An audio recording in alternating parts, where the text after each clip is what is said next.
any questions, put them on the chat line, and we'll have a Q&A at the end. If anybody's got any questions for Dan. Dan is a graduate of the RSAMD, or the Conservatoire as it's now poshly called, and he's a prize-winning solo piper.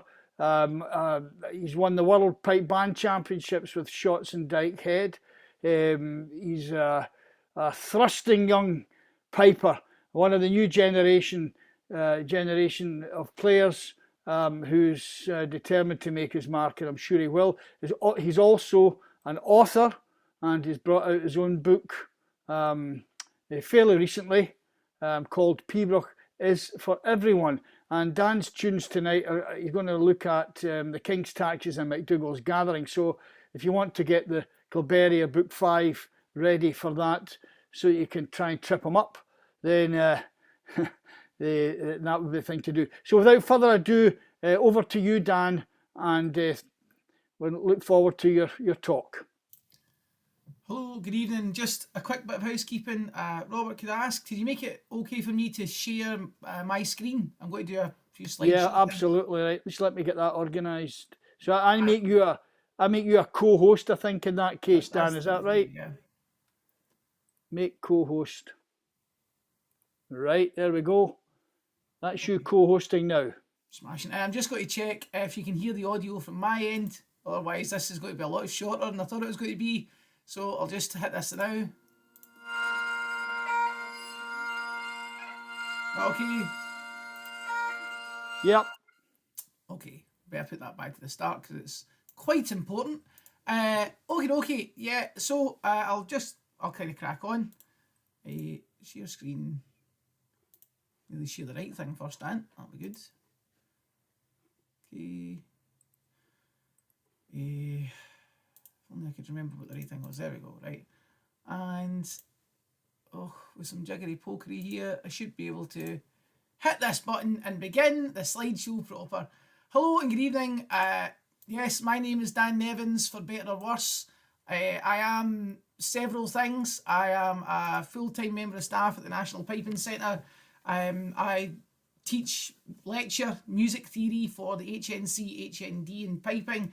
I have in the past been an interim pipe sergeant for the Glasgow Police Pipe Band, a member of Shotts and Dykehead Caledonia pipe band.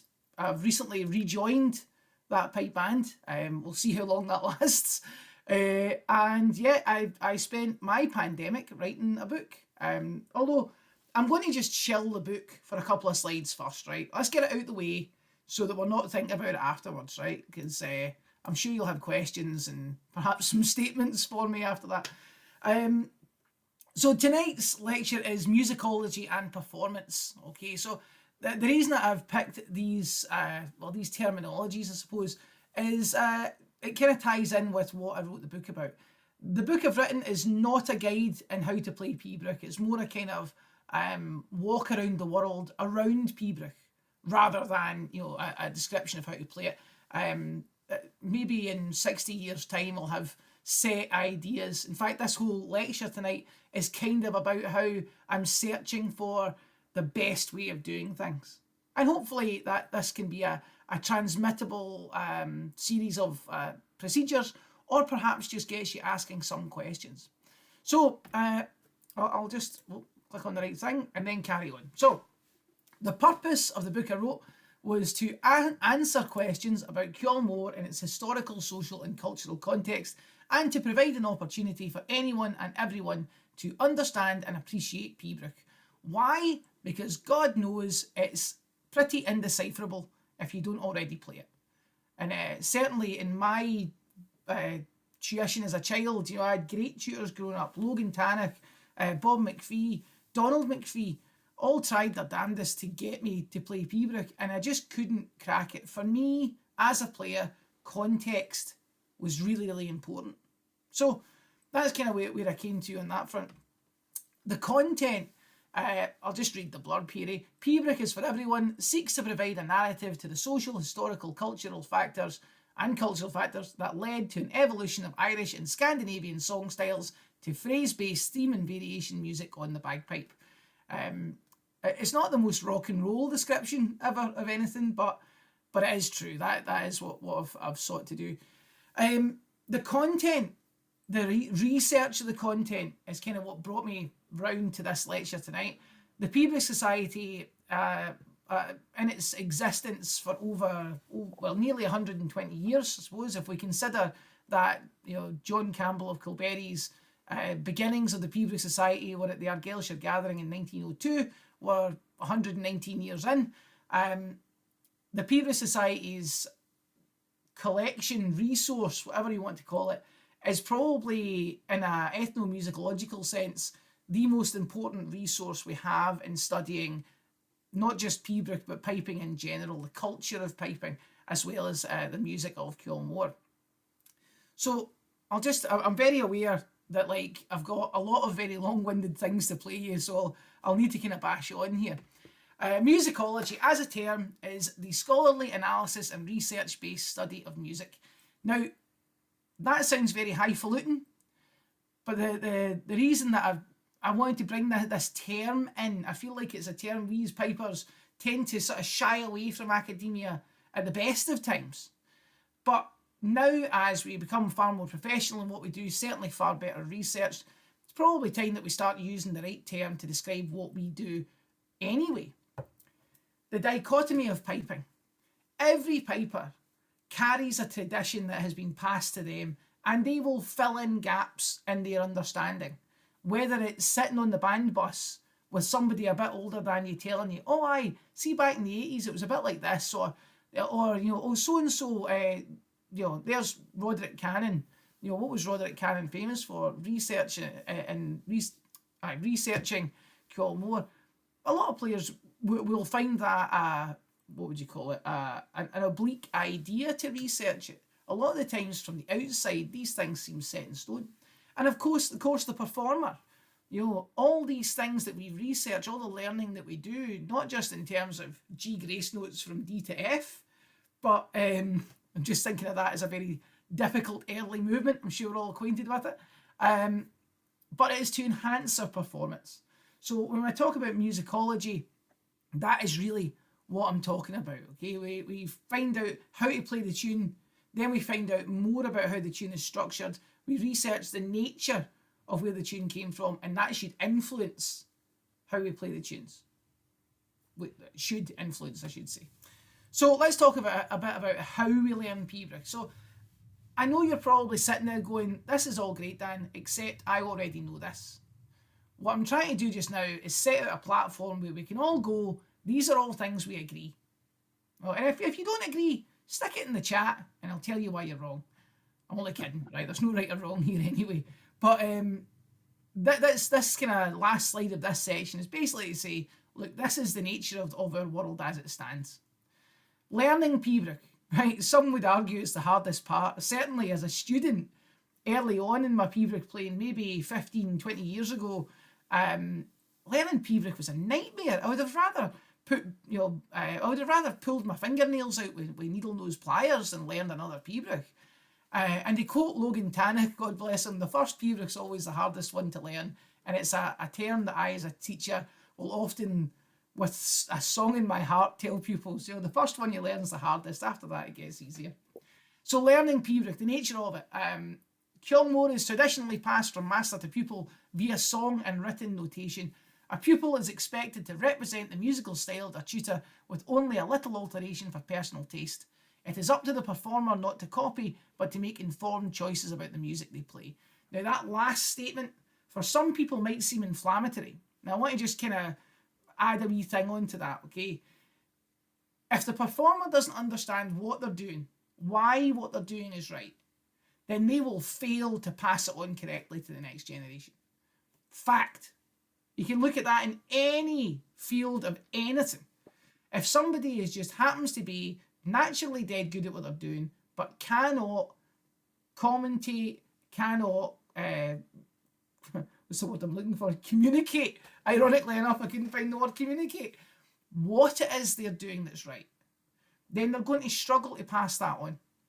We are very lucky in piping that we have a very small, close-knit community. We all talk to each other. You'll always pick up something So if you're finding one thing a struggle, there's generally somebody has written something, performed something, or is available to ask. I've included a picture of the man that has mentored me for just about the past decade, Willie Morrison. I wouldn't be doing any of this without Willie's input. When I went to Willie, well, nearly 8 years ago, I suppose, the better part of a decade, I was a grade 1 veteran. You know, if you play in grade 1 for more than 3 years, everybody's so young that, you know, you feel like a veteran. The pipe corps I'm playing in just now, I think I was like working an adult job by the time some of them were born. Doesn't make them not good players. They're very, very good players. But it's easy in that world of high turnover to become a veteran very quickly. And basically, I thought I knew something about something. And Willie, in his kind, pleasant manner, let me know that you know some things, but you don't know a lot of things. And that was with like a degree in music in my back pocket and things like that. So I have to thank Willie publicly, earnestly, for being very patient with me and helping point me in the right direction. So the tunes I'm going to talk about are tunes that I picked up from Willie. Willie took me through the tunes, guided me as I learned them, and encouraged me to seek out ways of playing them that didn't detract or defer from what I'd been taught, but enhanced my understanding of what I was being taught. The man himself would tell you that, you know, in his career, although he got his grounding from his grandfather, Donald Morrison, not Donald Morrison South US, I should say. There are two Donald Morrisons, of course. Although he got his grounding from his grandfather, by the time that he came to the mainland as an adult, and started, you know, he lived down in Ayrshire, he worked for Johnny Walker, all that famous stuff. Willie was, as he went around the games, absorbed information from other people. He often tells me about D.R. McLennan being very kind to him and, you know, slipping words of advice to him about his performance after different contests, because he liked the way Willie played and he wanted to see him enhanced beyond that. And even Bob Brown and Bob Nicol gave him the time of day as a very young man at the South US Games, in fact. And the way, in fact, that I play The Unjust Incarceration is a kind of, I wouldn't say a mishmash of anything, but certainly guided from a line of Kilmore that comes down through John McCall and Willie Laurie to Donald Morrison to Willie to me, and then has been enhanced by notes from the Bobs of Balmoral that were probably gathered over a 5-year period. So there you go. In a sense, that is a form of cultural musicology. So let's get into the tunes, all right? So we're talking first about the MacDougall's Gathering. Now, I want to just talk about the ground of the MacDougall's Gathering. We're going to look at some we're going to listen to some excerpts from 3 players. And we're going to do this again. And what I'm going to do is I'm going to let you hear 3 excerpts from recordings that are available to you on the Piobaireachd Society website. These are recordings that I have looked to as a student to enjoy, first of all, but then to study. And I'll talk about what that means in a wee bit. So we've got the MacDougall's Gathering here. For those of you who are unfamiliar with the tune, and I appreciate that we are joined tonight by several great players who I'm sure this tune's somewhere in your back catalogue, so feel free to let me know if anything I'm saying feels particularly out of kilter with what you know yourself. But if you just by looking at that score, there are factors that we can say. 1, this looks busy. I'm not saying it is busy, I'm saying it looks busy. 2, it's an awful lot of crotchets. So there's an awful lot of notes in there that, this is from the Kilberry book, Archibald Campbell of Kilberry, J.P. Grant of Rothy Murchis, by some extension, Alexander Cameron, Sandy Cameron, have all said, well, that's the way that makes sense the way that's written out. But it's an awful lot of crotches to make music out of, because not all those notes are going to be the same, as we're about to find out. So some facts about the tune. So yes, this tune is from the Piobaireachd Society Collection, Volume 5. Without my glasses on, these 5s look like 8s, so I do apologise, that looks particularly weird. This is an irregular metre tune. It's got a 3-line structure in which the first line does not repeat, which is kind of strange for a 3-line tune. Usually we would get a first line that repeated and then 2 following lines. An even metered tune that's in 4/4, conventionally played in 4 pulse phrases where applicable. Now I've said that because as we come to the end of the ground, we've got a kind of additional phrase, an additional few bars that are added on that don't quite conform to that same structure. Like I say, it's an irregular structure, but our variations, the Tula and the Croonla, are both standard. So again, a lot of crotchets. This tune has been a gold medal winning tune for both Pipe Major Ronnie Laurie, which is difficult to say, in 1961 and James McGillivray in 1985. So it's a tune that has been in the top end of our repertoire for a very, very long time. Inside of our understanding of the background of the tune, it's one of these tunes that turns up in the Angus Mackay manuscript, which is kind of like, the tune's been written out and then someone else has came across and written a name in. The other name that has been associated with this is the Fraser's March. Apparently, whoever named Catherine's Lament in the Angus Mackay manuscript also named MacDougall's Gathering. I have a hypothesis for that I'll talk about in the next tune, but we'll get there. So we're going to start with one of our gold medal winning players. This is Ronnie Laurie, Pipe Major Ronnie Laurie.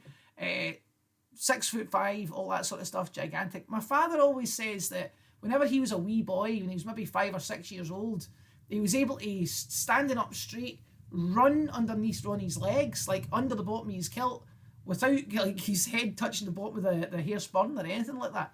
It's his residing memory. Now, for the sake of my sanity, I'm not going to try to play the everything at once here, so I'm going to stop the share for a second so I can play this excerpt, and then I'll bring the share back in. Bear with me just a moment. So this is Ronnie Laurie, which I believe this recording is from a BBC recording, and this is just the ground of the MacDougall's Gathering.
Okay, so just jump back onto the doofer. Oh, no, don't do that, Dan. There's a fella there. From current slide. Okay, so we're examining characteristics of performance at this point. So we can say the echo beats are aggressively delivered. Now, what I mean by that is when you hear the G grace note to the strike, cheery, he's hammering that in and then giving us that middle note in the phrase is a big, strong melody note. I think we can all agree there that he's definitely holding on to that, perhaps in a manner that today, in the fashion of Piobaireachd performance, wouldn't be accepted. I certainly know that if I played it that way for Willie, he would be like, stop, a bar in, I'd be waved down. E phrase ends are extended beyond metre. There's a lot of points in that ground where it sounds like he's stopping the phrase, sometimes in the middle of the phrase, and we get this big blooming melody note. Now, I want to just be really clear here. I'm not saying any of this is wrong. I'm just trying to understand it. Wrong is not the words. Right or wrong are not really the terms I'm going to use today. It's to simply go, right, well, that's a way of doing it. What is the effect of doing that? There are dramatic peaks and troughs. Now I'm interested. Because what he's doing with these extended notes seems to be plucking ideas out of all those crotchets we were talking about. 36 crotchets in a row, should they all be the same? Not to Ronnie Laurie. And that's what brings some magic out of it. And after all, isn't that what we're trying to create? Lastly, he's decisively travelling to the low A's and low G's.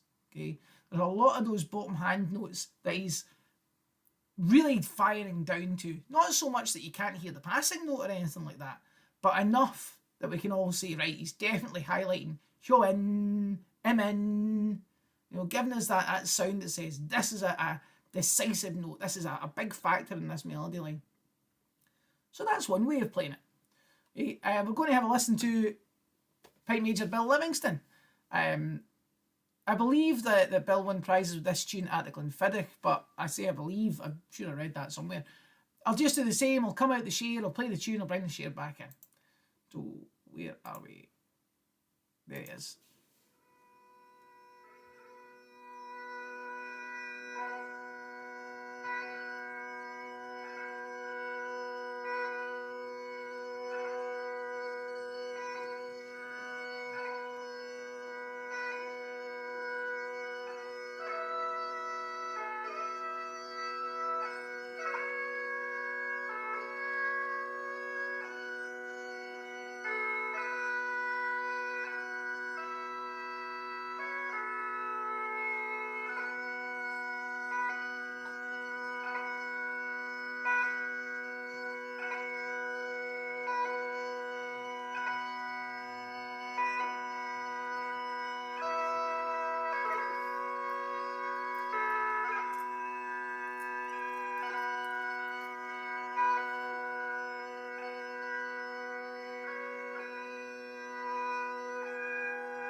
Okay. That's one. Right, so, and the characteristics of this performance. Oh, click on the right thing, Dan. There we go. Driven to the end of the phrase. You can hear what Mr. Livingston's doing is pushing towards the end of that 4-note phrase all the time. Cheery and ee, cheery and ee, cheery and ee, cheery and ee. It's not much. It's maybe a feather on top of a dump truck, but he's telling us at the end of that 4 pulse phrase. Sorry, I should have said pulse. That's where he's directing your ear to all the time, all the way through. The percussive delivery of technique, known for having great hands. You know, you can really hear the contrast of the passing note in his dre and his dari make the grace notes pop every time. You know, a great characteristic of Bill's style of play, in fact, when you listen to various recordings that he's done, is that all this stuff really pops out. You know, he's got a great ability to create space in his embellishments to allow us, the listener, to get the best benefit of them. Peaks and troughs are aggressive. Now, for my money, I don't feel that performance was quite as expressive as the performance we heard before. Again, it's not wrong, it's not bad, it's just different. So that's the thing here. The journey that Bill's taking us on there isn't the same. It's a little drier, to be honest with you. It's maybe more technically minded. Now, for all I know, that performance is from the Glenfiddich, and there's 400 eyes staring at him. 800 eyes, in fact, there's 400 people in the room. Could be a very intense situation, and perhaps he's thinking, I would like to not be here just now. So that's why it's a bit more driven. Perhaps, who knows? Something maybe to consider when you're listening to lots of different recordings. What is the situation the player's in? You know, sometimes you need to take these things with a grain of salt. That Ronnie Laurie performance, I believe, was off the radio. You'll notice at the start they've cut off one of the echo beats. Anyway, what do you call it? But the situation can influence performance. We all know that. We've all performed in situations that have been comfortable and uncomfortable, yada, yada, yada. So you try to take these consistent characteristics. Passing phrases played as an and sound. Now, for what I have seen, and I'm willing to be wrong, but I always think of that and quality being a very Donald MacLeody way of phrasing things. Again, who wouldn't want to play like Donald MacLeod? Goodness knows I would. But that's just a quality that comes through. He, O, and 3 and 4. That sort of sound comes across a lot. Now, our last performer is not actually going to be playing pipes, sadly. I'm sure there are lots and lots of recordings of Pipe Major Angus playing this tune. He was well known for it. But this recording is him singing it. And the reason I wanted to include it is I feel like as he sings the tune, it's one of the best representations of how he would have wanted to play the tune.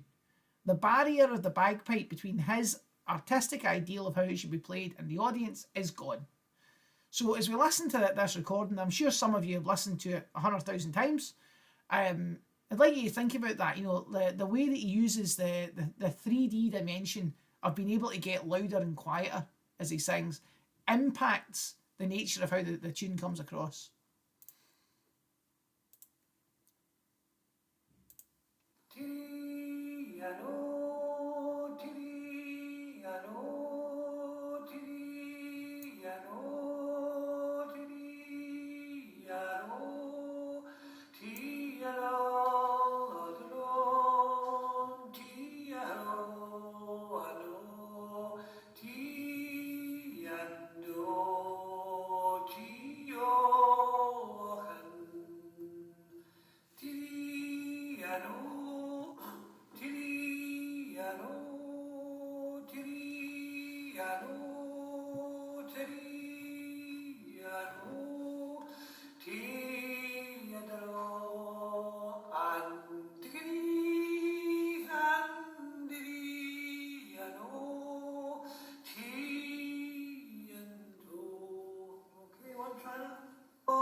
Phenomenal, right? For my money, it's one of the funnest sort of recordings of Piobaireachd. What I like about it, for just enjoyment's sake, is you can really hear the conviction in the way he wants it played. You know, there's no part of that there, no passing note sounds uncomfortable or underplayed or wishy-washy. You know, he's studied the tune inside and out, mad confident in how it goes. Okay? And that's what's being passed on. So if we think about the characteristics there again, pausing on that fourth echo in the opening phrase, he's the only performer we've had out of these three that has actually done that. Now, before I heard this recording, that's what I was instructed to do. I'm uncertain exactly of where that practice comes from, but it's a lovely way of highlighting how that phrase ends. Directing to the right hand notes at the end of phrases. You know, lots of movements there where it's just like we were talking about with Ronnie Laurie. He's directing us down to these low G's, low A's that are kind of cutting through what is, you know, ostensibly a left hand tune. That's why I'm waving my left hand about. Peaks and troughs. The tune swings. Now, that's what I really take away from this. You know, I felt like in Big Ronnie's performance, I know I talk about these guys as if I knew them, right? But I've spent the past year and a half up to my ears in various Piobaireachd research. So when you listen to Ronnie's tune, it's a little bit subdued. You know, it's very big, it's very dramatic. When you listen to how Bill plays it, it's pretty driven. You know, I feel like it's a big technical focus. The way that Pipe Major Angus is singing it, it lifts and drops and lifts and drops in this very organic swing to it. You know, and again, that added dimension of being able to get louder and quieter, I think adds so much to it. For me as a student, and hopefully anyone listening to this that's perhaps either learning the tune or considering learning the tune now, will think, yeah, that's highlighting the big melodic phrases here. You know, it's giving us the exciting bits of the tune. Now, we can't get louder and quieter on the bagpipe, sure, but we can hold notes a wee bit longer, a wee bit shorter, you know, whatever egregicism we particularly want, to get the benefit out of a theme note. So, conclusions. Listen to those three, we can say, right, those are three of the greatest players ever. Now, the list of great players, you know, it's a pretty big list. There's a lot of players that we can say, right, if you've won a gold medal, you're definitely in that upper echelon of the best that has ever lived. Fact. It doesn't mean that's a barrier to that. Of course, there's loads of great players, but it's an easy way for us academically to say, right, they have been qualified by the situation to say what they're doing must be right to a certain level. So we tend to culturally say, if that's what wins prizes, that must be the right way of doing things. Now, that's probably not wrong. I'm just saying that's how it is. So we can conclude, listening to these three great players, echo beats must be delivered energetically but smoothly. So, you know, if we take a kind of, a survey of the three performances, we can easily say, right, well, you know, playing Chiri and E isn't going to fly. Emphasis on the last note of the phrase. All three performers, in their own way, gave us some sort of indication that the phrase had ended. Okay, we've definitely got a pulse 4 or a pulse 8 waiting. We're going to peak on the theme notes, high A, high G, and E. These three pitches are all going to be a big part of the tune, obviously a big part of the tune, but they will get that agogic treatment. They will be slightly longer than they probably should be, only a little bit. It's a credit card's width of a difference, a feather on top of a dump truck, and we're going to swing through the connections down into the bottom hand. Amen. It's not going to be amen, but it'll be amen, vocalable, smooth, swung through rather than laboured amen or anything like that. Now, I'm very, very aware of time. Can I just check? Are we looking for questions from 8:45, or am I allowed to? No, Dan, if you could just horse on, and if you could conclude about 5 minutes to 9, and that'll allow us 5 minutes to field any questions. Okay. Lovely. Thanks very much. Okay, then we'll carry on. The King's Taxes, one of my favourite tunes ever. Right, before I ever played it, even I just found that it was a great tune. In fact, I remember about 5 years ago asking Willie about it, and Willie was like, I'll take you through it, but I don't think you should play it yet. And he was absolutely right. It's one of the tunes that it's short, but boy howdy has it got a lot in it. And there's a lot of things that I feel like you have to mature to. Now, I had planned to kind of blast through a bunch of different players. I'm going to be looking at this tune from the viewpoint of the let's call it the Balmoral tradition. So we're looking at players who are all associated by that. So I had Captain Andrew Pitt-Keithley, Murray Henderson, and Bob Brown himself. So what we're going to do, for the sake of speed, there's a few things I want to highlight about the style of play that's different from how it's written on the page. So we're just going to skip to Bob Brown. Okay, and what I'm going to do is I'm going to play a line and then skip forward a bit. There's a couple of really specific things I'd like to bring up. It's a really well-known tune. These recordings are all taken from the Peabody Society website, so please feel free to go and examine the whole tunes yourself. But these are the kind of highlights, I suppose. So, facts about the King's Taxes. Thought to have been given to Angus Mackay by Ronald MacDougall, also known as the Blind MacDougall, and included in the Angus Mackay manuscript. My kind of hypothesis was that Ronald MacDougall was probably someone that Angus ran the tunes by to go, does this sound right, Ronald? And he's the person that's added in wee notes here and there. Although it doesn't make much sense if he was blind, but maybe he just needed big thick glasses and they weren't available at the time. So there you go. So I reckon he's probably the guy that's been adding these annotations in, but don't quote me, yeah? It's just a hypothesis. An even meter tune, 4 bars a line, first line repeated in each section, right? So that is the classic style how these tunes go. Unusually 4 bars a line though. That kind of indicates to us that this is a particularly old melody. As you get kind of further on towards the Georgian era, the kind of almost primary structure and beyond, 6 bars, 6 bars, 4 bars, that kind of comes into vogue. Older tunes tend to have either a shorter line or an irregular line. Again, this is Piobaireachd. There are no hard and fast rules, but it's something you can probably say, hey, a lot of those really old tunes happen to not have 6 bars in the line. Musical phrases are cut into 2 bar or 6 bar pulse phrases. More on that in a second. Tripling, variation, and a Cranlua Fiscalcia. I recently found out that Fiscalcia means open, so a Cranlua Fiscalcia makes a lot of sense. Idri, an open Cranlua. If that helps anybody, right? I found it helped me. The connecting note found in variation 1, doubling, is switched to being used in the tripling, singling, and Fiscalcia singling. The number one issue that you tend to find when folk learn this tune is remembering where to put the passing note when it comes in. I'm sure, in fact, in this Bob Brown recording, I'm sure that he adds a passing note in the variation 1 singling that shouldn't be there. And I think it affects the way he plays the rest of the tune. This is the tune which John MacDonald, MBE of Inverness, won the first Peabody Society gold medal in 1904. An interesting kind of add-on to that, of course, is that he didn't get the medal till like the end of November that year, and he had to write a pretty snotty letter to get it as well. for whatever that means. But I can't imagine arguing with John MacDonald of Inverness got you very far in the first place anyway. So, we're just going to blast through some of the characteristics here. I would invite you to go and hunt out these performances. They are on the website. They're all great.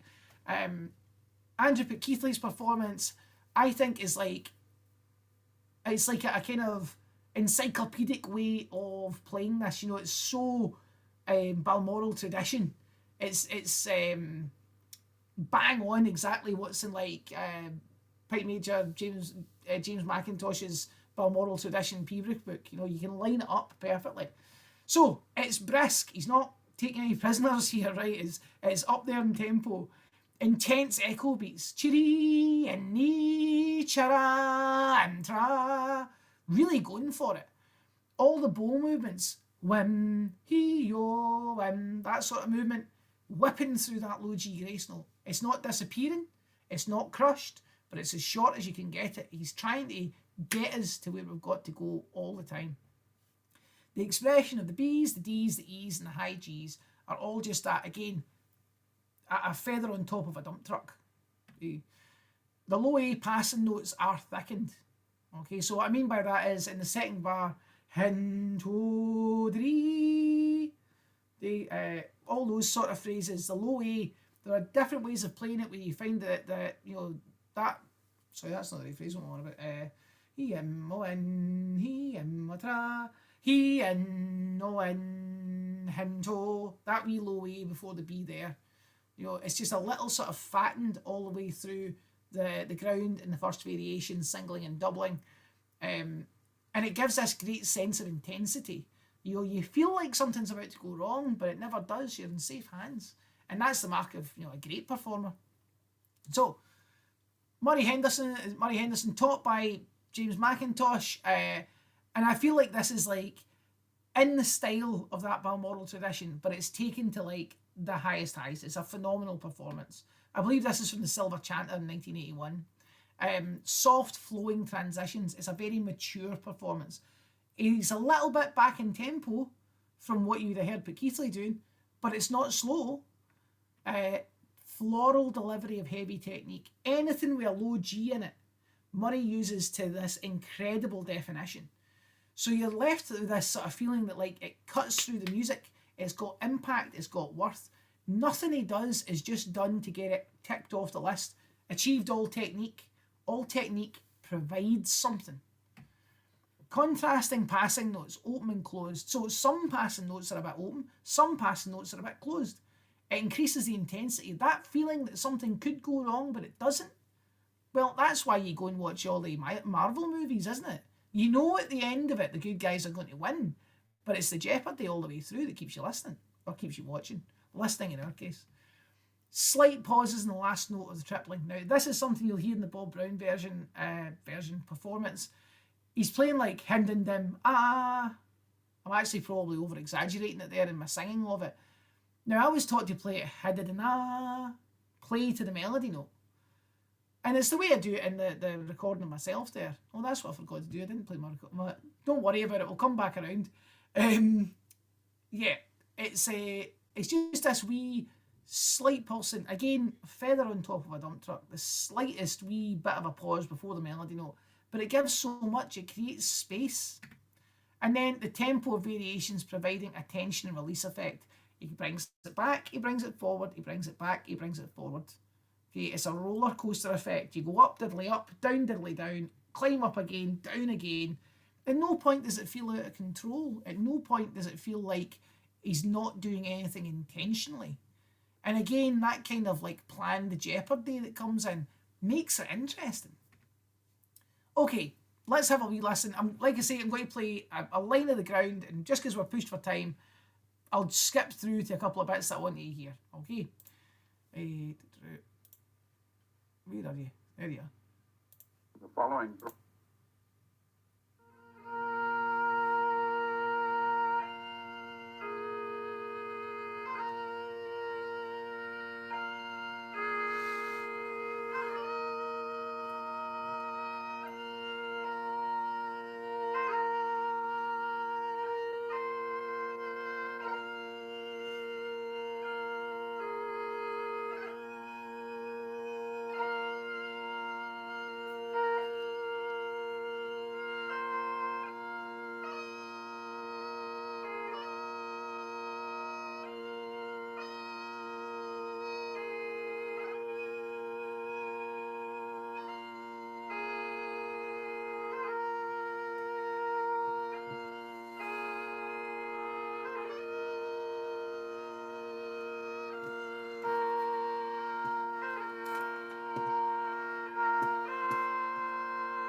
I'm just going to skip across to the tippling. I believe it's about here.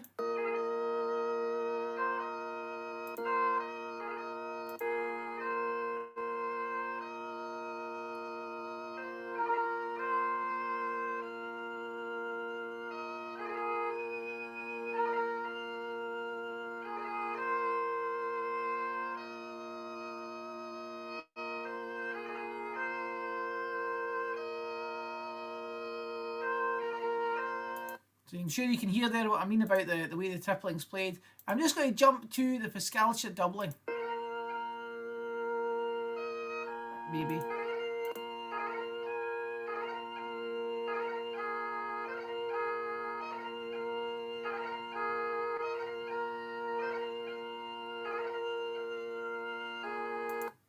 Okay, so it's a kind of flying visit through Bob Brown's performance there. One thing I'd like to say about that performance is that's from 1957. Now, I'm pretty sure he was born about 1906.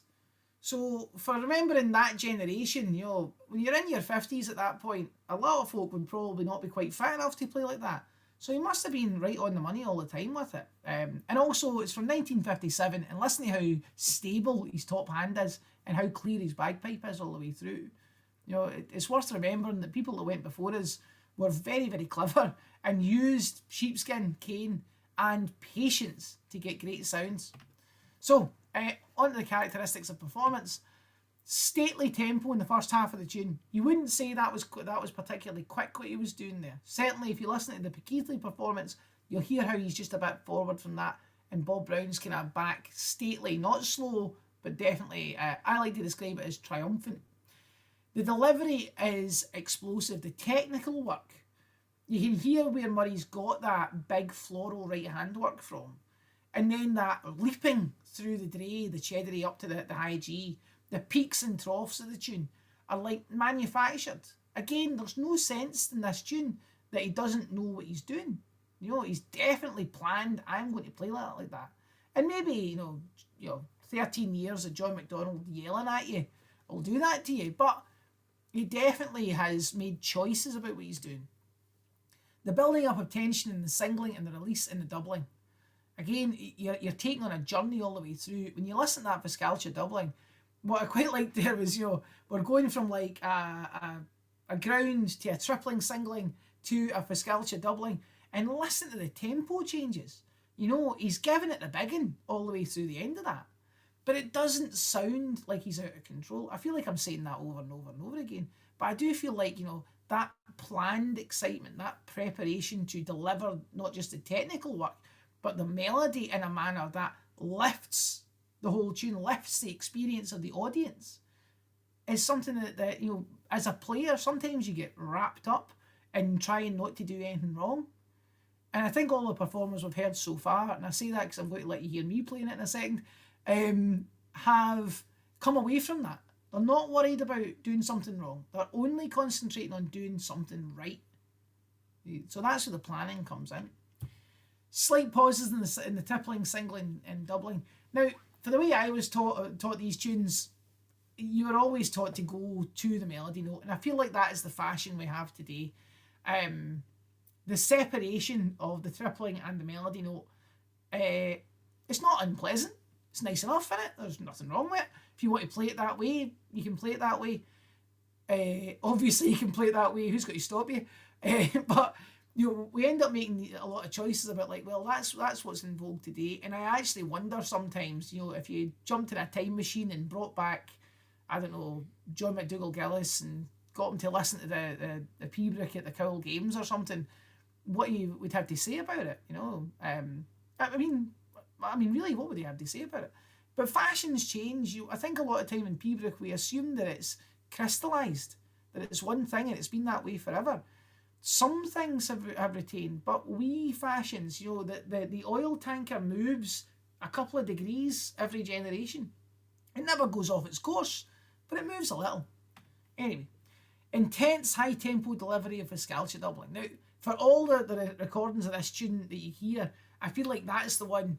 This performance is the one where you go, it's a real rock and roll ending. You know, it's absolutely going for it. And it doesn't come out of nowhere. He sets it up all the way through the performance that that's what he's going to do. but it takes that concept, the crowning movement, the crun lure, and really explores it and goes like, this is the big finish, all singing, all dancing, folk doing the can, guys getting shot out of cannons, you know, red arrows going across the sky, right? It's a big party at the end of it. And it's something that is, as a player, you go, well, how am I going to do that? Thinking about it, listening to it, recording yourself back, listening to that, asking yourself where you can get these things in. So, conclusions. From the performances, and I'm sorry we didn't get a chance to listen to all of them, we use the tempo choices to build up the tension in the singling and releasing the doubling. Use the low G to create depth in the right hand work and keep the left hand work light and brisk. Peak on the A, B, D, E and high G. Okay, so by peak I mean you're going to give it that little agogic stress. If you're playing in the Balmoral style, you're going to insert that pause after the G, D, E. However, the difference between 1957 and 2021-22 is probably you won't stop the tune on that pause. It'll be a much more subtle thing. So, I mean, I'm going to take 2 minutes and play you me playing it on Tuesday, right? I'm not going to play the whole tune, obviously. I'm just going to play a bit of the ground. I know there are things in it that I want to be better, but I want to let you hear, you know, after all this thinking, after all this work, what have I actually done to the tune? How have I let this musicology guide me?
Okay, so in conclusion, I guess what I'd like to say is, first of all, thank you very much to the Piobaireachd Society for asking me to come along and talk about all this stuff today, but also to anyone out there who is maybe studying Piobaireachd, who's maybe feeling a little lost in it.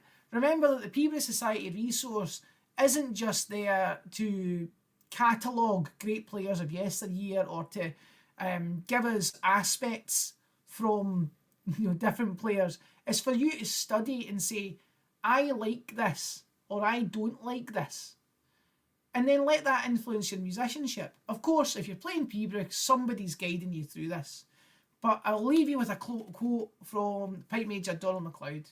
Piobaireachd is never slow and no one plays it quite the same. Any questions? Okay, Dan, well, thank you very much. We're really only got a few minutes. A lot of complimentary comments about what you've done. Joyce McIntosh is saying delightful descriptions of musical touches, and I think everyone could hear your erudite language and articulation there. And Jill Cairns is saying she likes the, what was it? Somebody's moved it. Yeah, she likes about playing something right and don't worry about playing something wrong. Anybody get any specific questions to Dan?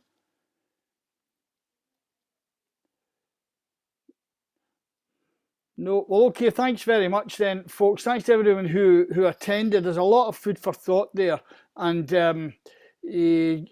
Dan's book is Sally, somebody in the, they're all giving compliments about your book, Dan. So Francis Chamberlain says, tell us about your book. Maybe you should just put on the chat line where people can get it, Dan, just so that you maybe get a few sales out of this. You never know.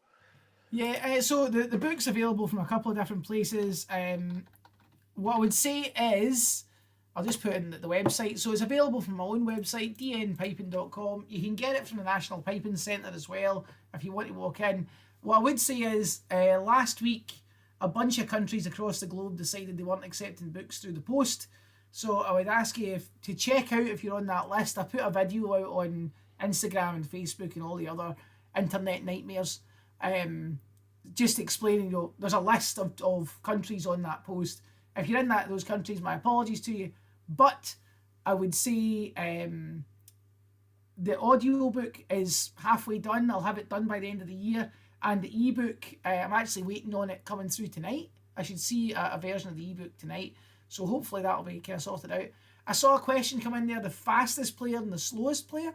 Of all those performances, believe it or not, that the slowest player was actually was Bill Livingston's complete MacDougall's Gathering was 22 seconds longer than the shortest one.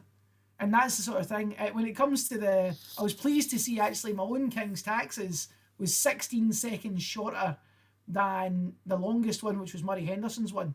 But the quickest performance by far was easily Andrew Pickheathley. I mean, it sounds like he's trying to get a bus or something like that, but it's exciting.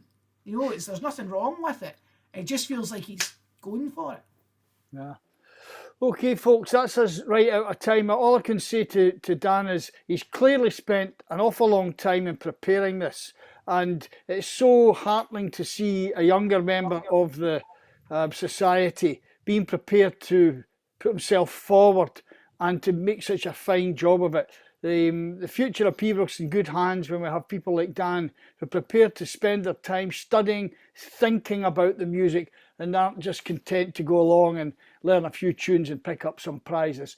So it just remains for me to thank you all for attending tonight, and to thank Dan most profusely for all his effort and work on behalf of the Society. Our next talk will be in January, and it's from Alan Forbes, who'll be speaking about the contribution of the Piobaireachd and the Royal Scottish Piper Society. So with that, thanks to everyone for attending tonight, especially to you, Dan, and we'll see you all next time. Thank you. Thank you, Dan. No, cheerio.